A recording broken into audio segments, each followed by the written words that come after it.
Hello once again, ladies and gentlemen. Welcome back to the 2000 Cayley. We're up to question number 19. So let's take a look at question number 19.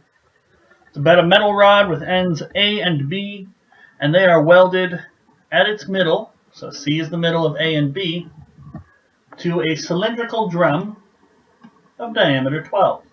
Okay, so when we draw this diagram, and I think we'll probably have to draw this diagram, we need to add in that the diameter is 12. The rod touches the ground at A, making an angle of 30 degrees. The drum starts rolling along AD, so heading this way in the direction of D. How far along AD must the drum roll for B to touch the ground? So basically, the drum's going to roll, the rod is going to sort of be suspended a little bit, and then B is going to come crashing down, and it will make a little bit of a triangle. And because I think, since C is the midpoint, BC and CA are going to be the same, I think we're also going to get an angle of 30 degrees. But let's draw a picture. We'll draw what we start with and our outcome, and we'll see what we can see. Okay. So we have, this is what we start with.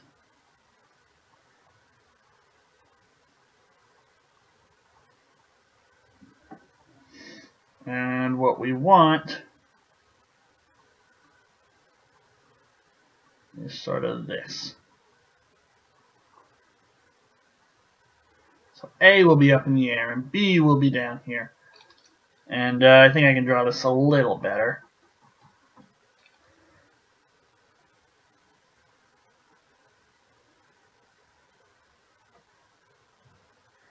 It's a pretty flat drum, but I think it'll do. There, we'll curve it up a little bit more. Diagrams don't ever have to be exact. They just have to be there for our purposes to label the things we need to label. So we have A, we have C, and we have B, and D is somewhere over here. The point of D is just to show this direction. We're not told anything about where AD actually lies. We're just told, so we've moved over, and maybe D is now about here or something. It doesn't really matter. The point is we roll this way. And then eventually we get to B. Okay. So let's get out the orange and let's start labeling some things. Now, the diameter is going to be 12, and so that means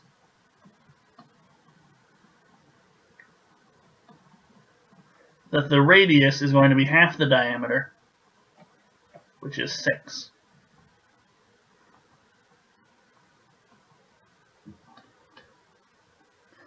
So if we were to draw the center, and whenever I have points of tangencies, I automatically connect the center to the points of tangency with radii. So each of these radii are going to be 6. And radii, when you have a tangent point, so it's going to have a tangent point where the circle touches the ground. And also we're told that C is a tangent point to the circle because AB is welded at exactly that point. So tangent points, when you extend radii from the center, it always meets at right angles. So even if this has nothing to do with the question, I always try and add it in. Keeps the habit alive, and it's often very useful, although not necessarily always useful. So we have our radii drawn in, and these radii are size 6, and we have also added in a center when we called it O. O is usually the center of a circle. Okay. So, what else do we know? Use green. We know that CA and BC are equal, because we're told that C is the midpoint.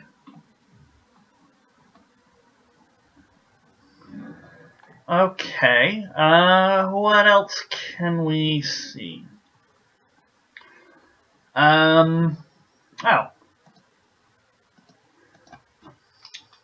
So I'm going to get rid of this D because he's served his purpose. He was just helping us figure out the direction we go in.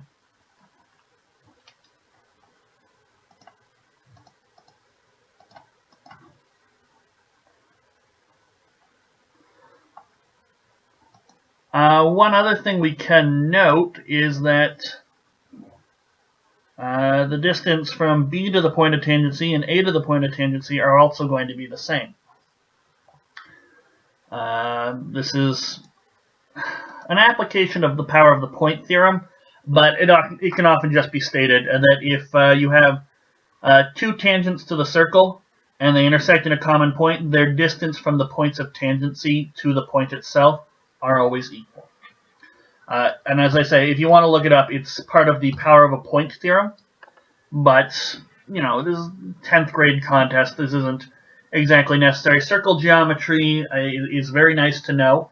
And so perhaps I will or have already done, depending on when you're viewing this, a little bit of a topic, a set of videos on circle geometry and power of a point and stuff like that.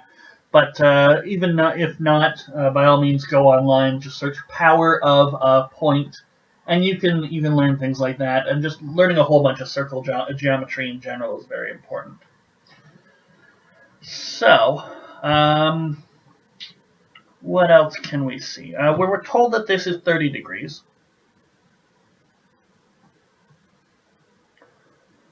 Okay, and is there, I think this should be 30 degrees as well, but is there a way to necessarily see that?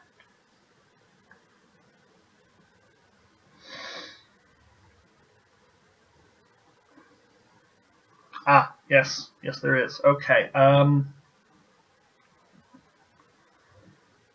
so what I'm going to do is I'm going to actually label these points of tangency, so we'll call him I and him J.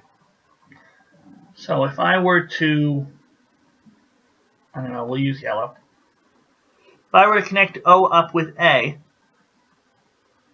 I know that this is going to be 15 degrees, and this is going to be 15 degrees. And if I connect O up with B, we have similar triangles, congruent triangles because of side angle side 6, and whatever this green distance is, and a right angle. So side angle side says, I should probably write some of this out, so I'm going to flip pages.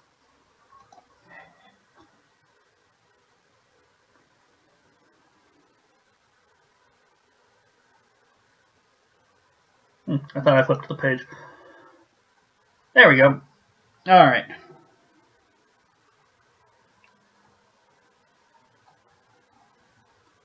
So by side angle side, we see that triangle OCA is congruent to OIA, is congruent to OJB, and that's congruent to OCB. Okay? So angle, what's the angle that I'm thinking of? Angle OBC equals angle OBJ is equal to angle OAC, which is 1/2 of angle CAI, which is 1/2 of 30 degrees, which is 15 degrees. So angle CBJ is going to be angle OBC plus angle OBJ. So the sum of two 15-degree angles, we're going to get 30 degrees.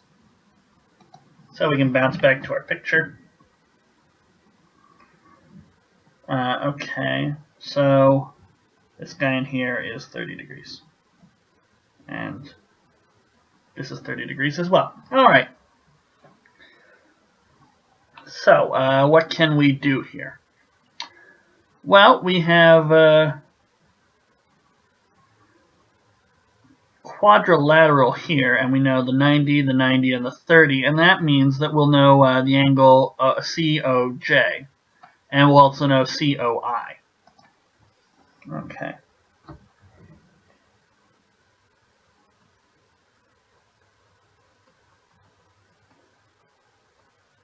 So the sum of the interior angles of a quadrilateral is 360 degrees. So angle COI is going to be 360 minus 30 and then minus the 290 degrees. And that's going to be what? 360 minus 180, so that's 180 minus 30. We're going to have 150 degrees.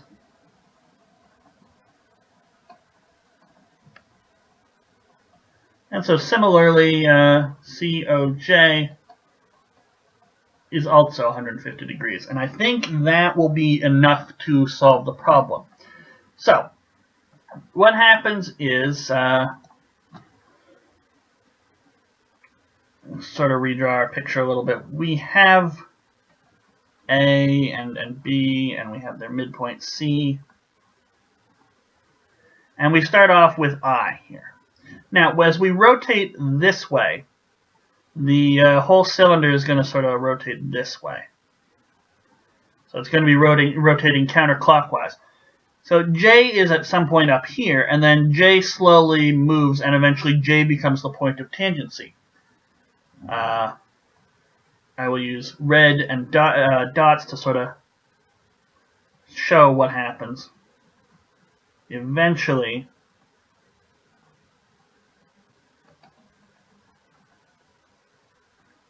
we get J down here, and I has moved somewhere up here,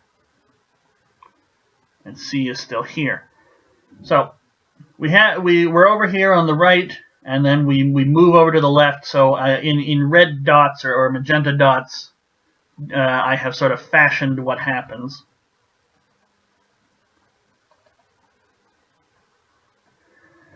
So what we want to do is figure out this distance, J to I.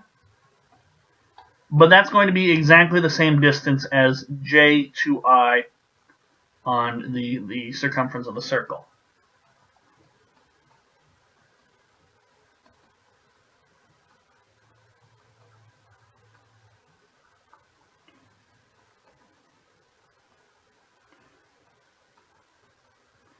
Okay, so let's just look at our circle here. We have our point of tangency C, and here's our center O.